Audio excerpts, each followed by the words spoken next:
గృహానికి సంబంధించి 360 డిగ్రీలని 16 జోన్లుగా ఎలా విభజించారు అనేది తెలుసుకున్నాం కదా. ఇప్పుడు ఆ 16 జోన్స్ కూడా, ఆ 16 డైరెక్షన్స్ కూడా ఏ తత్వాలని కలిగి ఉన్నాయి అంటే, ఈ సృష్టిలో మొత్తము కూడా ఆధారపడింది అంతా కూడా పంచభూతాల మీదనే. వాస్తు కూడా పంచభూతాలను ఆధారంగా చేసుకునే పనిచేస్తుంది. కాబట్టి ఈ 16 జోన్లు కూడా, ఈ 16 దిక్కులు కూడా మనకి పంచభూతాలలో ఏ ఏ తత్వాన్ని ఆధారంగా పనిచేసుకుని ఉంటుంది అనే విషయాన్ని నేను ఇప్పుడు మీకు చెప్తాను.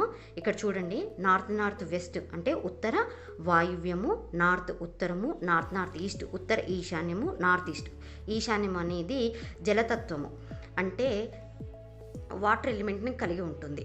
ఇకపోతే ఈస్ట్ నార్త్ ఈస్ట్ తూర్పు ఈశాన్యము, ఈస్ట్ తూర్పు, ఈస్ట్ సౌత్ ఈస్ట్ తూర్పు ఆగ్నేయము అనేది ఈ 3 జోన్స్ అనేవి వచ్చేసి మనకి వాయుతత్వాన్ని కలిగి ఉంటుంది. అంటే ఎయిరీ ఎలిమెంట్ తోటి ఈ 3 అనేది వర్క్ చేస్తూ ఉంటాయి. సౌత్ ఈస్ట్ ఆగ్నేయము, సౌత్ ఈస్ట్ దక్షిణ ఆగ్నేయము, సౌత్ దక్షిణం ఈ 3 వచ్చేసి మనకి ఫైరీ ఎలిమెంట్ అంటే అగ్నితత్వ సంబంధం కలిగి ఉంటుంది. సౌత్ వెస్ట్ దక్షిణ నైరుతి, సౌత్ వెస్ట్ నైరుతి ఈ 2 వచ్చేసి ఎర్త్ ఎలిమెంట్ భూతత్వ సంబంధాన్ని కలిగి ఉంటాయి.